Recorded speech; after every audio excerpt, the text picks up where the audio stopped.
Hello and welcome to the Gooner Talk, back again with you guys for another episode of our Raw Reaction series. Our morning shows joining you at 8 a.m. every day, bar match day. Good morning. Not really good morning, but it's a morning. Morning is probably just the best way to put it. Apologies that I can't join you in better circumstances. It's just the Arsenal world that we live in. It really is. I'll tell you what, I do apologise for yesterday's show. Yesterday's show was an absolute... Not the evening show. The match reaction show was the worst match reaction show I've ever done. I was just so done with Arsenal and with life at that point. I was really just done and over and finished with just... You know, I was so annoyed with how I did that show that I was like, I've got to do another one. I've got to get people on because I need saving. So thank you for all tuning in for that show, because it was a really good show. The one with Sophie and Albert and Lee, it was a really, really good chat about things. So if you haven't already watched that, it's like an hour and 45 minutes. It was a long therapy session, a long digest of everything that happened. And yeah, it was just awful to have to go through, but it's something that I thought would be really good. And it was good. It was really, really good. But the match reaction show, my goodness. Well, it was bad. From the technical errors to my throat stopped working at the end. Like, I couldn't speak. I don't even know that's going to happen this morning. I don't know what's going on, but I get through speaking for about 20 minutes and then all of a sudden my voice dies. So, yeah.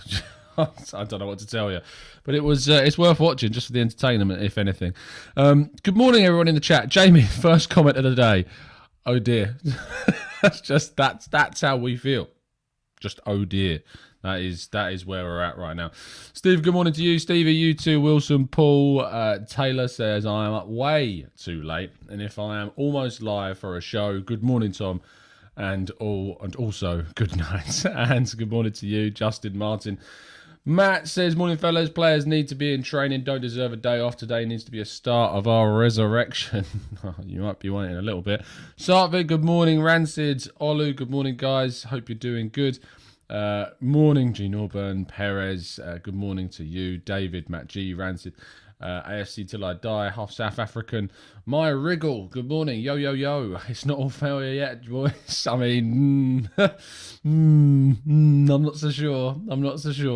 Amara says, respectfully, Tom, there shouldn't even be a show today. Sleep in, have a nice big breakfast, take a break from Arsenal. It's what us fans deserve, especially for someone like you covering Arsenal 24/7. Mate, I'm working today. I've got a 9-6 shift, writing about Arsenal all day. Imagine that.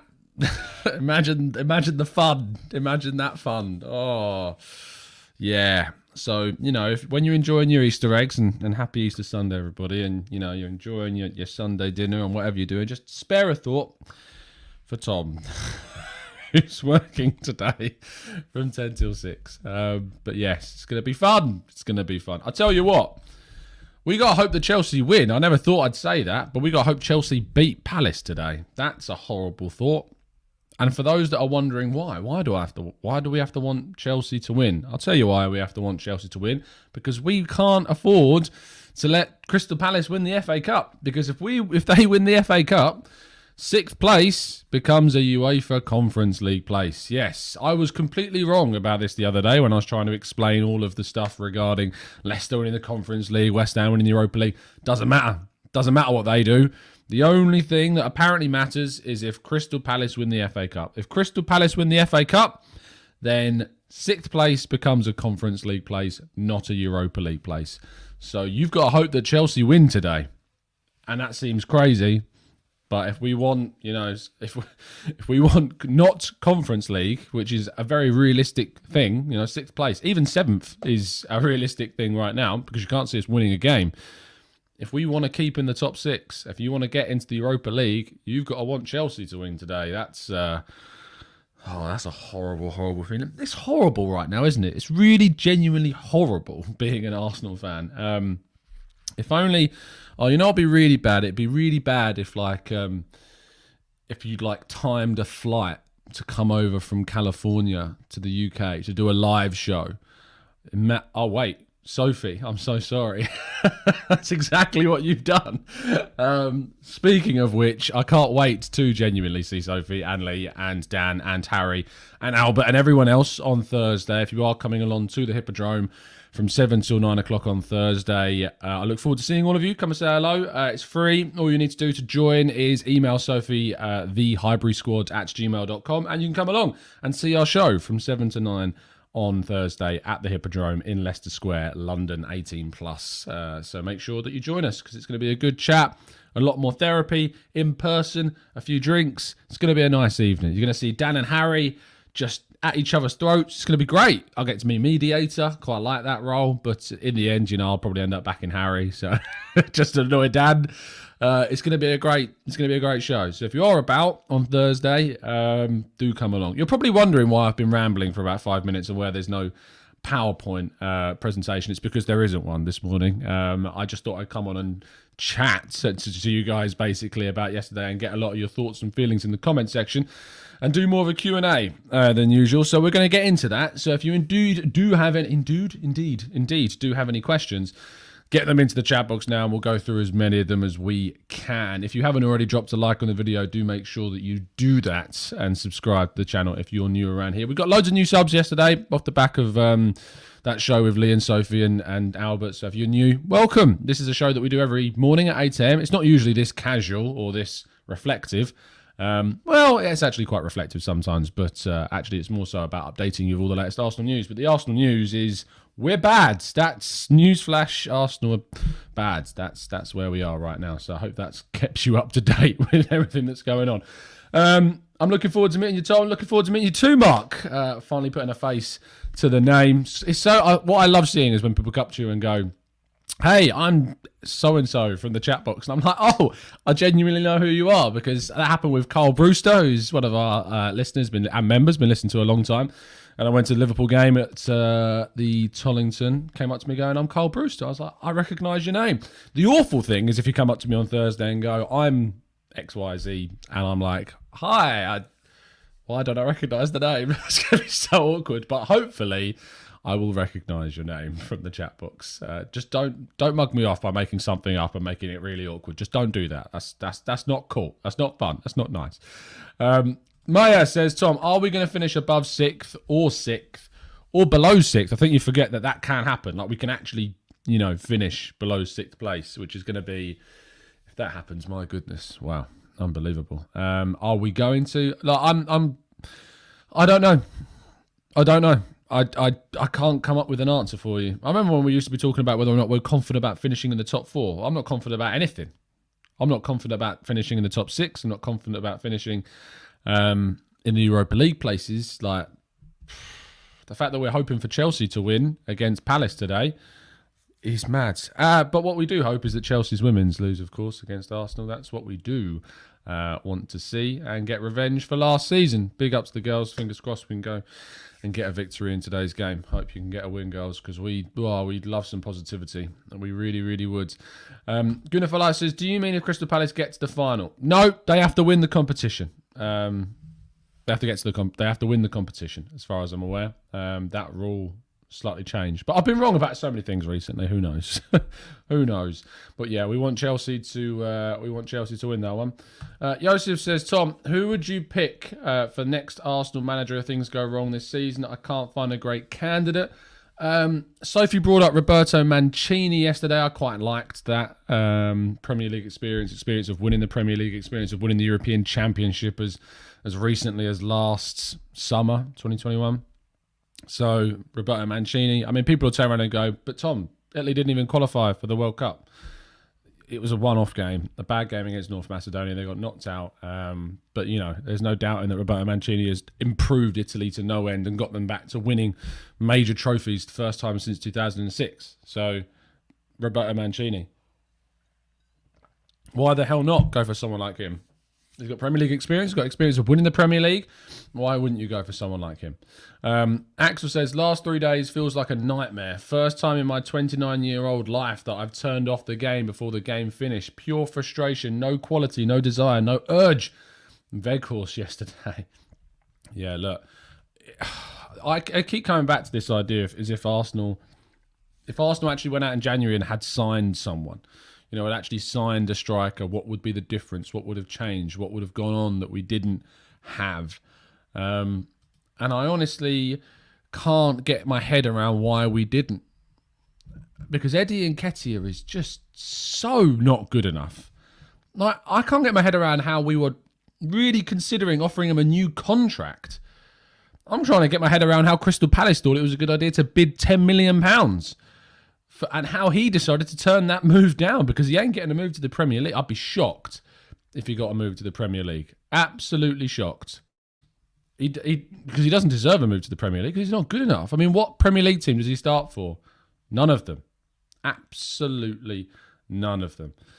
Perez says, if Arteta gets Europe but lost 6 from the remaining games, would you keep him? Look, if he gets in the top 6, I've always said he doesn't get a new contract. I just want to see what happens next season because, we've made that step forwards and I feel like, there's been enough evidence for me that there are lots of good things to look at.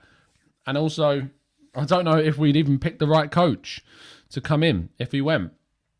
And arguably that's not a reason to keep a coach, but there is a genuine fear that they would not make the right choice and that they would get someone that's the wrong choice for us. And that is a fear. Matt G says, what is the one team change you would make for the Chelsea game? Back 3, mate. Back 3 all day long, holding in. Ben White, Gabriel, back 3, Tavares, Saka as wing-backs, maybe even Cedric. Probably Cedric, to be fair, considering we're not going to be in possession for much of the game. Have to go to a back 3. We got a win at Stamford Bridge last season by doing this, by frustrating Chelsea. We have to do the same thing again. Get high with Big Nathan, Big Moose says, realistically, if we don't make top 6, should Arteta be sacked at the most? If we don't get into the top 6, I've maintained and said continuously he should go and we should change coaches. John says, what did you think of Brighton's tweet yesterday? Fair play to them. They're beating both Arsenal and Spurs. They got a right to throw out shade. They got a right to be cheeky. It is what it is. Let's take a quick break so I'm going to have some water and I'll be back in just a second.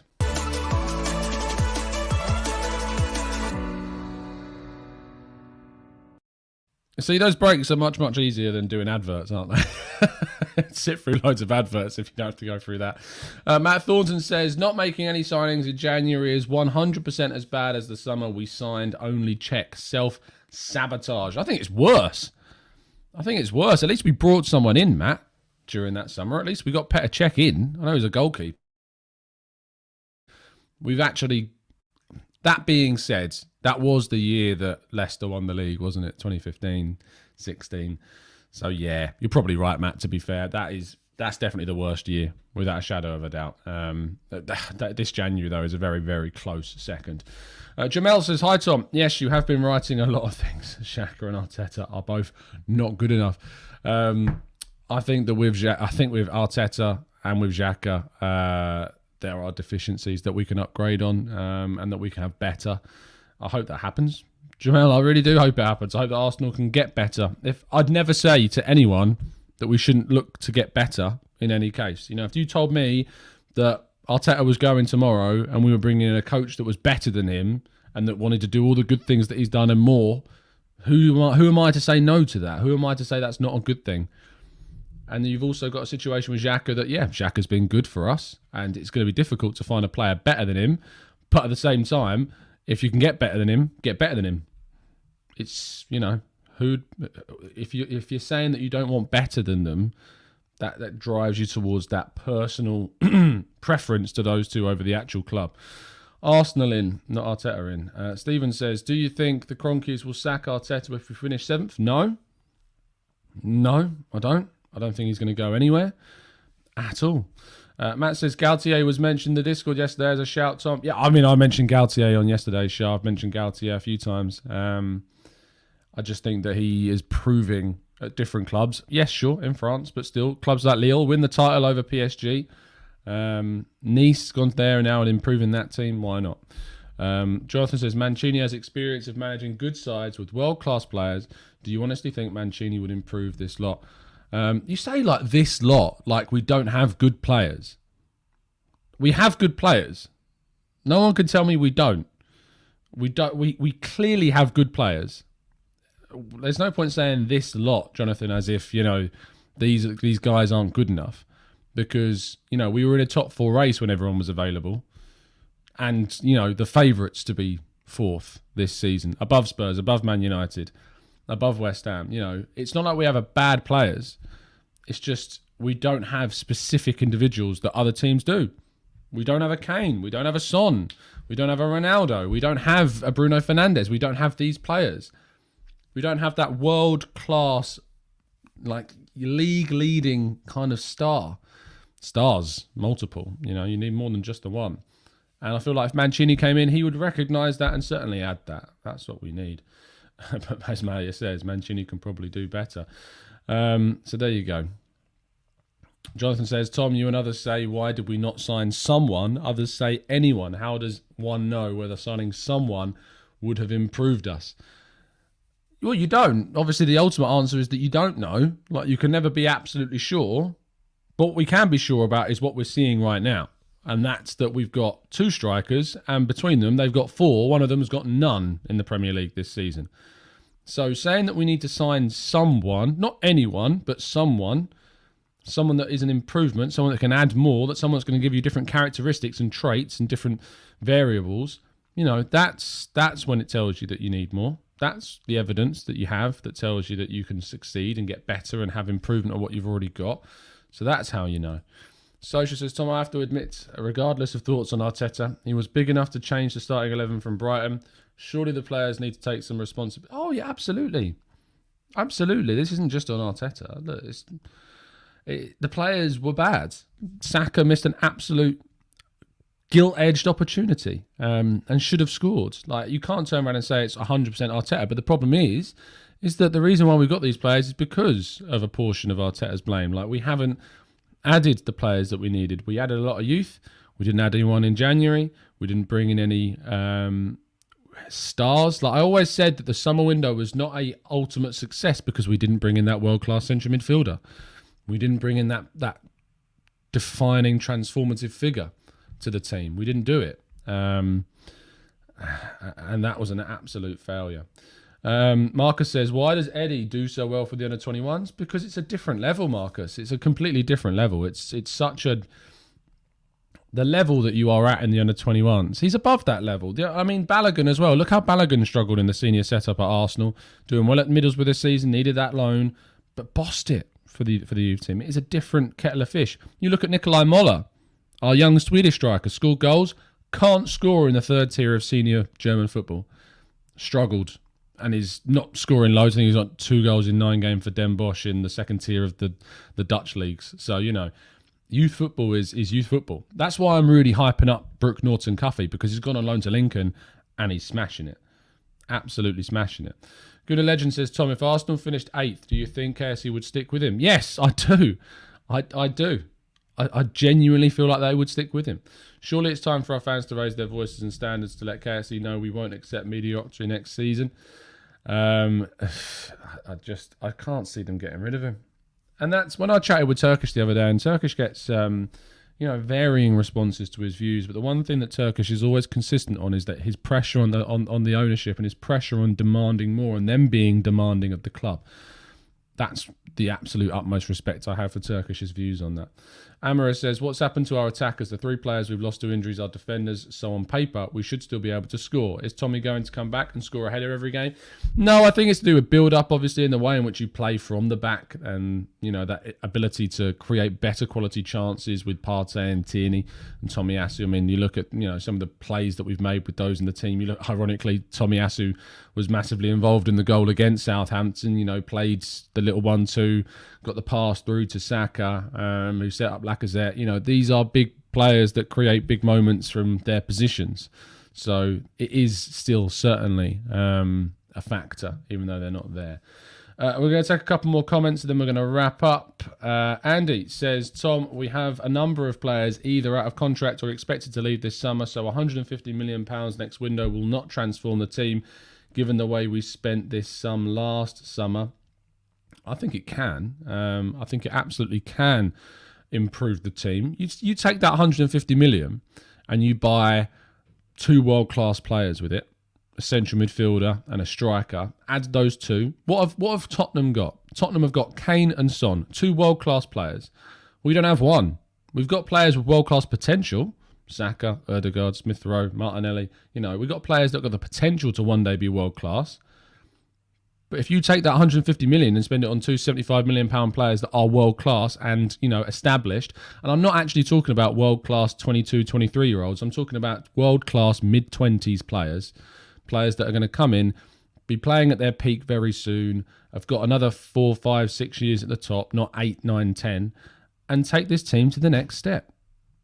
You close that gap, you make the difference, and I think 150 million does enable you to do that. Who those players are, we're going to have a long separate discussion about that, that's for sure. We're going to wrap things up there, guys. Thank you so much for tuning in. Really appreciate your time, especially considering it's Easter Sunday morning and yesterday's result was far from ideal. Please do drop a like on the video and subscribe to the channel if you're new around here with those notifications turned on so you never miss a show. Go and check out my chat with Sophie, Lee and Albert from last night and the awful match reaction show at full time as well. It's been a real pleasure to speak to you, even in the most difficult of circumstances. Have a fantastic Sunday and as always, up the Arsenal.